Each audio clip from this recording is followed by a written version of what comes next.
언제나처럼 신율의 뉴스 정면 승부 첫 순서는 오늘 하루 중 정치 뉴스 알아보고 분석해보는 뉴스 인앤아웃 시간이죠. 오늘도 YTN 이우영 아나운서 함께하겠습니다. 어서 오십시오. 안녕하십니까, 이우영입니다. 야, 오늘 날씨가 좀 꾸물꾸물하고 네. 예? 왜 계속 이런지 모르겠어요. 기분은 어때요? 기분은 뭐 월요일이라 살짝 아쉬운 거 말고는 괜찮습니다. 그럴 때는 기분 좋은 일을 해야 돼요. 그렇습니다. 예. 여러분도 기분 좋으시려면 YTN 라디오에서 유튜브에서 YTN 라디오 검색하셔서 YTN 라디오에서 유튜브를 검색합니까? 네, 뭐 그런 방법도 있긴 한데 네, 유튜브에서 그래요? YTN 라디오 검색하셔서 구독과 좋아요 부탁드리고요. 신율의 뉴스 정면 승부는 이제 댓글과 좋아요도 함께 눌러주시면 저희에게 아주 큰 힘이 됩니다. 그럼요. 저희는 참고적으로 이우영 아나운서에 어떤 압력도 행사하지 않고 있음을 네, 분명히 근데 충분히 말씀드립니다. 오해하실 것 같습니다. 가스라이팅? 자, 오늘 어떤 얘기부터 해볼까요?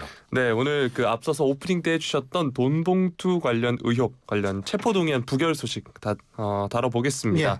더불어민주당 전당대회 돈봉투 의혹으로 구속영장이 청구된 무소속 윤관석 이성만 의원에 대한 체포동의안 표결 오늘 국회 본회의에서 있었습니다. 가결 요건이 재적의원 과반 출석이고 출석의원 과반 찬성이었는데 이걸 채우지 못하면서 부결이 됐는데요. 구체적으로 살펴보면 윤 의원의 경우에는 293명 중에 139명이 찬성을 했고요. 47.34%였습니다. 그리고 이 의원의 경우에는 293명 중에 132명, 45.1%가 찬성하면서 부결이 된 겁니다. 국민의힘은 당론 찬성으로 표결을 했고요.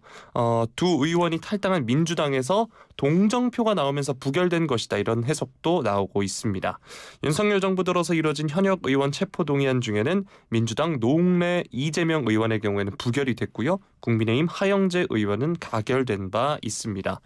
검찰이 지난달 24일 두 의원에 대한 구속영장을 청구를 했고요. 같은 달 30일 본회의에 두 사람의 체포동의안이 보고된 바 있습니다. 표결을 앞두고 윤관석 의원의 경우에는 오전에 SNS에 글을 올렸습니다. 이 검찰의 영장 청구가 부당하다라고 주장을 했고요. 또 유일한 근거의 녹취 파일도 녹취 당사자가 해당 검사를 고발해 공수처 수사 대상이 됐다면서 한마디로 증거 능력을 상실했다. 이런 점을 강조를 했습니다. 자, 오늘 이 표결 결과 부결, 이 결과에 따른 파장은 어떨 거라고 보시나요? 글쎄요. 그 파장에 대해서 민주당이 모를 거라고 생각하지는 않습니다. 네. 근데 그럼에도 불구하고 이것을 했을 수밖에 없는 그런 이유가 있을 거라는 생각이 드는데 우리가 그 이유를 대충 추론해 보자면 첫 번째는 다음번에 혹시 있을지 모르는 이재명 대표에 대한 체포동의안, 예를 들면 이번에 이걸 가결시켜 놓고 다음번 이재명 대표에 대한 체포동의안이 만일 넘겨왔을 때를 가정하고 했을 때 그거를 부결시키면 이때는 이재명 대표 사당이다 뭐 이런 소리가 더 나올 수가 있거든요. 네. 그렇기 때문에 이런 거를 의식해서 체포동의안을 오늘 이번에도 부결시켰다 이렇게 생각할 수 있고요. 두 번째는 제가 앞서도 말씀드렸지만 제가 오늘 봤거든요. 한동훈 장관의 얘기 중계가 되더라고요. 봤는데 한동훈 장관이 한 20여 명 얘기를 하더라고요. 돈봉투 의혹을 받은 의원들. 근데 20여 명이 많이 있다고 했을 때 그분들이 억울하든 억울하지 않든 간에 야, 이거 남의 일이 아니구나 라고 생각할 수 있어요. 자신들에 대해서 또 올 수가 있다 이런 생각을 할 가능성이 있거든요.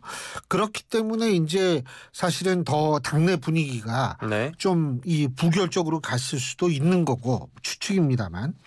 그리고 세 번째 추측은 뭐냐 하면 현재 민주당이 굉장히 열악한 상황에 빠져 있거든요. 첫 번째는 돈봉투 의혹 있죠. 두 번째는 김남국 의원의 코인 논란이 있죠. 세 번째는 최근에 싱하이밍 중국 대사 발언까지 있기 때문에 이런 상황에서는 제일 중요한 게 비록 욕을 먹더라도 핵심 지지층의 얘기를 먼저 들어야겠다라는 생각을 할 수가 있어요. 이게 분명히 중도층은 야, 이게 뭐냐, 방탄민주당 아니냐 이런 얘기를 할 텐데 거기까지 신경 쓸 겨를이 없다는 거예요. 일단은 핵심 지지층이 이게 흩어지지 않도록 이걸 묶어놔야 된다라는 그런 생각을 가질 수밖에 없고, 그런 이유에서 제가 볼 때에는 여러 가지 비판을 들을 각오를 하고 이렇게 부결시키지 않았나 이런 생각이 듭니다. 네, 앞서서도 말씀해 주셨지만 표결에 앞서서 진행됐던 두 의원의 신상 발언 그리고 한동훈 장관의 이 이야기가 결과에 영향을 미쳤다고 보시나요? 저는 사실 뭐 큰 영향은 안 미쳤다고 생각을 해요. 네. 그리고 한동훈 장관이 그 돈봉투 받았다는 의혹을 받고 있는 그 의원들이 여기서 체포동의안 투표를 한다는 사실 자체가 이게 이 아이러니하다는 식으로 얘기했을 때 막 민주당 쪽에서 이 야유가 좀 나왔었거든요. 그런데 이제 뭐 그거 가지고서 갑자기 단결을 해야겠다라고 생각하기는 힘들고요. 그렇기 때문에 제가 볼 때에는 앞서 제가 말씀드린 세 가지 이유 때문에 결국은 이게 부결된 것이 아닌가 이런 생각을 하죠. 네, 조금 전에 앵커께서 말씀해 주셨던 이야기 중에 저희 두 번째 소식이 들어 있었습니다. 바로 주말 내내 뜨거운 뉴스 중에 하나였죠. 예. 주한 중국 대사 싱하이밍 대사의 논란의 발언에 대해서 여러 뉴스가 나왔습니다. 지난 8일 더불어민주당 이재명 대표와 이 주한 중국 대사가 만나서 이 자리에서 중국의 패배에 베팅하는 이들은 나중에 반드시 후회한다는 등의 정부를 겨냥한 강성 발언을 했었습니다. 이에 대해서 이제 외교부의 장호진 1차관이 바로 다음 날인 지난 9일에 싱 대사를 초치해서 강력히 항의한 바 있는데요. 여기서 보면 다수의 언론 매체 앞에서 사실과 다른 내용과 묵과할 수 없는 표현으로 우리 정책을 비판한 것은 외교 사절의 우호관계 증진 임무를 규정한 비엔나 협약 또 외교 관례에 어긋난다 이렇게 지적을 했습니다. 그런데 이렇게 우리가 주한 중국 대사를 초치해서 항의를 하자 중국 당국 역시 정재우 주중 주한 대사를 불러서 항의를 했습니다. 이렇게 맞불을 놓은 건데요. 이 외젠이라고 하더라고요. 외젠을 했다고 하는데 외젠이 뭐냐면 중국 외교부가 중국 주재 타국 외교관을 외교부로 부르거나 별도의 장소에서 만나 항의 등을 전달하는 것을 의미하는 외교 용어라고 합니다. 한국 외교 용어로 따지면 초치에 해당한다고 하는데요. 예. 중국 외교부에 따르면 둥 부장조리는 정 대사에게 한중 관계에 대한 중국의 입장을 설명한 뒤에 싱하이밍 대사가 한국 각계 인사들과 접촉하고 교류하는 것은 그의 업무다. 목적은 이해를 증진하고 협력을 촉진하며 중한 관계 발전을 수호하고 추진하는 것이다. 이렇게 주장을 했습니다. 제가 조금 전에 둥 부장조리라고 말씀드린 건 중국 외교부의 이제 차관 복급으로 네, 맞습니다. 네, 그렇고요. 한국 측이 현재 중한 관계 문제점이 어디에 있는지 되돌아보고 진지하게 대하길 바란다. 이렇게 말을 하기도 했습니다. 근데 또 중국 외교부는 정재우 대사의 발언에 대해서는 소개하지 않았다고 하고요. 자, 이런 상황에서 우리나라에선 싱하이밍 대사의 추방론까지 나오고 있는 상황입니다. 안 그래도 대중관계가 요즘 좀 어렵다라는 얘기가 나오는데 앞으로 우리 정부는 어떻게 대응해야 한다고 보시나요? 저는 두 가지를 일단 지적하고 싶어요. 네. 그것이 뭐냐면 첫 번째로 중국이 우리나라 대사를 초치해서 깊이 반성하라 뭐 이런 식으로 얘기를 했다라는 것. 이게 사실 불난집에 부채질하는 꼴이라고 생각이 되거든요. 상대 국가에 대해서 반성하라. 자, 두 번째는 뭐냐면 우리나라 대사를 초치해서 이제 얘기를 한 상대방이 뭐냐면 차관 복급이에요. 네. 근데 우리나라에선 싱하이밍 대사를 초치해가지고 얘기를 한 것이 차관이거든요. 네. 일단은 사실 급수에서도 좀 차이가 난다라는 점. 결국은 관계 개선을 위해서는요. 이 호혜 평등 원칙이 지켜져야 되거든요. 네. 그런데 지금 발언하는 내용들을 보거나 뭐 예를 들면은 그 상대의 카운터파트를 이렇게 봤을 때에는 제가 볼 때에는 글쎄요. 이 호혜 평등이라는 개념을 가지고 중국이 우리에게 접근하고 있는가에 대해선 의문을 가질 수밖에 없는 상황이 아닌가 이런 생각을 하게 되죠. 네. 대통령실에서도 오늘 오후에 입장이 나왔는데 가교 역할이 적절하지 않다면 본국과 주재국의 국가적 이익을 해칠 수 있다라면서 싱하이밍 주한 중국 대사를 겨냥해서 비판을 했다라는 소식이 전해지고 있습니다. 이번엔 이제 여당의 김기현 대표 이야기 한번 해볼 텐데 김기현 대표가 오늘 최고위원회의에서 더불어민주당 이재명 대표가 싱하이밍 주한 중국 대사와 만나서 이런 발언을 한 데에 대해 중국 공산당 한국 지부장인지 제1야당 대표인지 입장을 분명히 하라 이렇게 비판을 했습니다. 그러면서 이번에는 이 대표가 답할 차례다 이렇게 말을 했는데요. 이게 이 대표가 제가 잠시 후에 전해드릴 소식인데 김 대표의 아들의 블록체인 관련 스타트업 재직 사실을 겨냥하면서 김 대표가 답할 차례다라고 한 말을 받아친 것으로 보입니다. 또 민주당이 중국 대사관의 홍보국을 자처한 듯이 중국 대사의 막말이 담긴 영상을 민주당의 공식 유튜브 채널에 버젓이 업로드시켜 놓은 상태를 유지하면서 국민의 분노를 더욱 부채질하고 있다 이렇게 비판을 했습니다. 그런데 또 민주당 측에서도 싱 대사의 일방적인 입장 표명은 사전에 협의되지 않은 상황이었다 이런 말도 나왔거든요. 국민의힘에선 이재명 대표 국민 앞에 석고대죄해야 할 것이다라고도 했는데 이에 대해서 어떻게 보시나요? 네, 천천히 말씀해 주셔야 됩니다. 빨리 얘기하려고. 네. 일단 첫 번째는 공식적 이 방문이었었는지 관저 비공식적 방문이었는지를 조금 분명히 했으면 좋겠어요. 제가 이게 좀 헷갈려서 뭐라고 얘기할 수는 없는데 이게 비공식적 방문이라면 전 문제가 없다고 봐요. 왜 그러냐 하면 뭐 비공식적이라면 뭐 상대가 초청하면 얼마든지 갈 수 있죠. 네. 상대가 누구든 간에. 근데 이게 공식이라면 좀 우리가 생각해 봐야 될 게 공식은 이게 급수가 중요하거든요. 외교에선 특히. 근데 이 싱하이밍 주중 대사가 중국 외교부에 있을 당시엔 부국장급이었어요. 그러다가 이 몽골 대사가 되면서 아마 국장급이 됐는지는 확실하진 않지만 지금 대충 언론 보도들은 국장급이라고 얘기를 하거든요. 네. 근데 이 급수 얘기가 나왔으니까 그런데 예를 들면 주중 일본 대사는 차관급입니다. 네.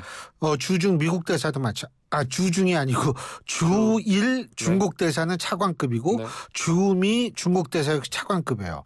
그리고 예를 들면 주 유럽, 예를 들면 프랑스 같은 대사도 차관급인데 우리나라는 국장급을 보내고 북한은 제가 알기로 차관급을 보내는 것으로 알고 있어요. 중국이. 근데 이제 국장급이 이제 그것도 2010년부터 국장급이 오기 시작하고 그 이전에는 부국장급이 왔거든요. 네. 그런데 그런 차원에서 보자면 이게 공식이라면 아무리 초청이라고 해도 이 대한민국의 제1야당 대표면 사실은 의전 서열이 상당히 높아요. 거기에다가 사실은 의전 서열 얘기할 필요도 없고 제1야당뿐만이 아니고 그냥 야당이 아니라 입법부에서 압도적인 힘을 갖고 있는 야당 아니겠어요? 그런데 국장급이 초청을 해가지고 여기에 갔다. 공식적인 만남을 가정한다면. 근데 이 방세는 그러면 그거는 좀 상당히 좋지 않다라고 얘기할 수밖에 없죠. 그리고 이제 내용적인 측면 뭐 이거는 제가 반복할 필요가 없을 것 같은데 그 내용이 좀 협박성 발언이잖아요. 네. 근데 이거를 듣고만 있어야 했는가. 물론 이제 이재명 대표는 굳은 표정에 두 손을 앞에 모으고 있었다라는 그런 것을 저도 봤습니다만 사실은 제1야당 대표는 항의를 했어야 된다고 봐요. 더 좋은 거는 자리를 박차고 나온다거나 이런 쪽으로 하면은 오히려 본인의 어떤 국민적인 지지도 상당히 더 높아졌을 텐데 이걸 듣고만 있었다라는 사실 자체가 좀 그렇고요. 두 번째는 뭐냐면 이재명 대표가 하나의 중국 원칙을 지지한다라고 얘기를 했는데 우리 정부의 공식 입장은 하나의 중국 원칙을 지지하는 것이 아니라 하나의 중국 원칙을 인정한다는 거거든요. 네. 이거는 둘이 얼핏 들으면 두 단어가 비슷해 보이는데 사실 굉장히 좀 차이가 네. 있거든요. 그래서 그런 부분도 사실 그렇고요. 그리고 또 하나는 뭐냐면 이 중국 원전의 삼중수소 문제가 네. 그 연합뉴스에 보도가 된 적이 있거든요. 저희도 지난주에 다뤘어요. 맞죠. 네. 맞죠. 근데 이게 이 연합뉴스가 보도한 기준은 뭐냐면 원자력안전위원회가 중국이 2021년 발간한 중국 핵능 영감을 분석한 자료거든요. 근데 이거를 보면 2020년 배출한 삼중수소 중국 원전이 그거는 사실 일본이 지금 후쿠시마 오염수 방류 과정에서 배출할 것이라고 예상되는 이 삼중수소의 50배에 해당한다라는 네. 보도가 있었거든요. 그러면은 사실은 이 부분에 대해서 후쿠시마 오염수에 공동 대응을 하는 것도 중요하지만 중국에게 이 부분에 대한 항의를 했는지 이것도 굉장히 궁금할 수밖에 없어요. 네. 이런 것들이 만약에 제대로 이루어지지 않았다라고 얘기를 한다면 사실 거기에 대해서는 민주당이 나름대로 해명이 있고 설명이 있어야 될 거라는 생각이 듭니다. 좀 안타깝죠. 예. 네. 자, 다음으로는 이제 김기현 대표의 아들 관련 소식 다뤄보도록 하겠습니다. 국민의힘 김기현 대표가 오늘 자신의 아들이 암호화폐 업체 임원으로 재직 중이라는 한 인터넷 매체 보도와 관련해서 본인의 페이스북을 통해 회사 주식을 한 주도 보유하지 않은 채 봉급받고 일하는 회사원일 뿐이다. 아들이 직원으로 취업하는 게 뭐가 잘못인가 이렇게 말을 했습니다. 이게 이제 해당 보도에 대해서 김기현 대표가 답할 차례라고 한 더불어민주당 이재명 대표에 대해서 이제 답을 한 건데요. 제가 이 발언에 대해서는 조금 전 뉴스에서도 말씀을 드렸죠. 김기현 대표는 제 아들은 누구 아들처럼 도박을 하지도 않고 성매매 의혹에 연루된 적이 없다. 이젠 이 대표가 답할 차례다. 이 대표 아들이 상습 도박을 하고 성매매를 한 것은 사실인가 이렇게 맞받아 쳤습니다. 또 이 대표가 다급하긴 한가 보다 제대로 확인도 안 된 일부 보도를 갖고 마치 무슨 호재라도 잡은 양 득달같이 달려드는 모습이 안쓰럽다 이렇게 지적을 했는데요. 제가 요즘 뉴스를 보면서 늘 느끼는 건데 이재명 대표의 경우는 누구누구는요? 뭐뭐는요? 라고 이런 동문서답 이런 말을 많이 하시고 거죠. 또 김기현 대표는 참으로 대단한 뭐뭐가 아닐 수 없습니다. 이런 말 많이 하시더라고요. 네. 네. 예리 역시 그 아나운서셔가지고 네. 그 어법에 관심이 많으시죠. 네. 그냥 듣다 보니까 이제 익숙해서 아무튼 자 관련해서 얘기를 더 해드리자면 전날 김기현 대표 아들이 가상자산 업계에 있는데 김 대표가 원내대표 시절인 2021년 6월 교섭단체 대표 연설을 통해서 이 가상자산 코인 과세 유예를 주장했다 이렇게 민주당이 비판을 했다고 합니다. 이에 대해서 당시는 문재인 정권의 잘못된 일자리 정책과 부동산 정책으로 청년들이 영끌해가면서 가상화폐에 위험하게 집중 투자하던 시점으로 정부가 투자자 보호 조치를 취한 다음에야 거래 차익에 대한 세금을 매겨야 한다는 취지의 발언을 한 것이다. 그러면서 야당 원내대표로서 당연히 해야 할 주장인데 뭐가 잘못된 건가라고 따지기도 했고요. 게다가 아들이 그 회사의 직원으로 취업한 때는 발언이 있고 5개월이나 경과한 뒤여서 상관이 없다라고 말을 했습니다. 그러면서 또 어떠한 경우에도 본인은 사랑하는 아들을 남이라고 말하지 않는다면서 또 이재명 대표를 저격하기도 했습니다. 예. 더불어민주당 쪽에서는 이에 대해서 동문서답을 하고 있다 이런 주장도 나왔거든요. 이게 오늘 아침 CBS 뉴스쇼에서 현근택 민주연구원 부원장이 코인 주답이다 이런 신조어로 대답을 했습니다. 코인에 대해서 물었더니 주식을 답했다. 그러니까 지금 코인에 대해서 물었는데 왜 주식을 얘기하냐 이런 이야기인데 어쨌든 이재명 대표가 김기현 대표 아들의 가상자산 이 업계 근무 사실을 지적을 하면서 선공을 날렸고 김 대표가 이제 이재명 대표 아들의 도박 의혹을 꺼내들면서 역공을 펼친 건데 이렇게 서로 의혹에 대해서 답하라고 하는 상황입니다. 이런 상황 어떻게 보시나요? 근데 이제 일단은 저는 사실 이런 생각이 좀 드는 게 코인을 하는 것도 불법이 아니고 네. 그렇기 때문에 코인 회사도 불법적인 회사들이 아니거든요. 네. 그렇기 때문에 이 코인 회사에 다닌다는 것이 그것도 뭐 다니는지 안 다니는지 전 모르겠지만 어쨌든 코인 업계 근무가 이게 문제가 될 수 있는 것인지에 대해서는 조금 전 의문을 갖고요. 물론 이제 요새 하도 코인이 이제 그 사람들 입에 오르내리니까 네. 뭐 그럴 수는 있지만 근데 이제 코인 업계가 이 불법적인 회사가 아닌데 블록체인 그 옛날에 얼마나 그 미래지향적이고 뭐 저거 떠들었어요. 그렇기 때문에 이거부터 좀 한번 생각해 봐야 될 거라고 생각하고요. 이런 식이면 뭐 대기업에 다니면 어떻게 대기업에 주식했느냐도 문제가 될 수 있는 거고 그래서 좀 이 부분에 있어서는 좀 그렇다고 보는데 뭐 성인 아들이 남이다 아니다 이런 얘기 그러니까 상대방이 한 얘기를 통해서 상대방한테 역공을 하는 건데 제가 볼 때에는 좀 뭐라 그러나 사안에 집중해서 얘기할 필요는 있는데 코인 업계에 다닌다 이게 문제가 된다라는 사실은 저는 쉽게 이해하기 좀 힘드네요. 예. 네. 그 지난주에 이제 두 여야 대표가 뭐 소주 한잔 하자 아니면 뭐 정책 대화를 하자 이런 얘기도 하고 TV 토론 관련 이야기도 나왔었거든요. 이건 이렇게까지 서로 공격을 하는 상황이면 물 건너갔다고 봐야 할까요? 저는 원래 물을 건널 생각이 없다고 생각했어요. 그게 뭐냐면 양측 모두 이제 보세요. 야 우리 밥술 한번 하자. 네. 그러니까 지금 밥술 할 때가 아니다. TV 토론 얘기를 하니까 그럼 TV 토론하자. 이렇게 된 건데 사실은 양측이 모두 TV 토론에 대해서 그렇게 아주 진지하게 생각을 해가지고 제안한 것은 아니라고 생각이 들고요. 그래서 이게 뭐 양측이 진지하게 생각한 게 아니기 때문에 근데 이게 거부하면은 좀 그렇거든요. 거부하면 야 토론을 기피하냐 자신이 없냐 뭐 별리가 다 나올 수 있어요. 네. 그렇기 때문에 제가 볼 때에는 이제 시간만 그냥 세워라 내워라 보내다가 뭐 이렇게 되면은 뭐 대충 뭐 서로가 뭐 맞는 이런 상황에서 만날 필요가 있겠느냐 이렇게 제가 볼 때는 되는 것 같아요. 근데 애초부터 두 사람이 TV 토론할 생각은 크지 않았다고 봅니다. 예. 그러니까 물을 건널 생각도 없었어요. 그렇죠. 배조차 띄울 생각이 없었다. 그렇죠. 네, 알겠습니다. 자, 다음 소식으로 넘어가 보도록 하겠습니다. 최근 조국 전 법무부 장관의 내년 총선 출마 이야기가 나오고 있는데요. 관련 소식 다뤄보도록 하겠습니다. 오늘 더불어민주당의 김의겸 의원이 SBS 라디오에 출연해서 윤석열 정부가 보이는 검찰 독재 대항마로서 상징적인 성격 때문이다 이렇게 얘기를 하면서 출마할 수 있다고 생각한다라고 말을 했는데요. 그러면서 몇 가지 전제 조건을 달았습니다. 민주당과 무관하게 독자적으로 나간다는 것 이렇게 얘기를 했고요. 또 조 전 장관이 정치를 하려면 국민의 심판을 받아보려면 민주당과 무관하게 독자적으로 하고 공천 신청은 물론이고 입당조차 하지 않는다는 의견이 있다 이렇게 강조를 했습니다. 또 가장 기본적인 전제 조건 중 하나가 그것이라고 조 전 장관 스스로 생각하고 있다 이렇게 전했는데요. 지난 주말에 정치권 뉴스가 정말 많았습니다. 예. 네, 마음껏 쉬지 못했는데. 네. 야, 혹시 내년 4월에 출마하는 거 아니에요? 제가요?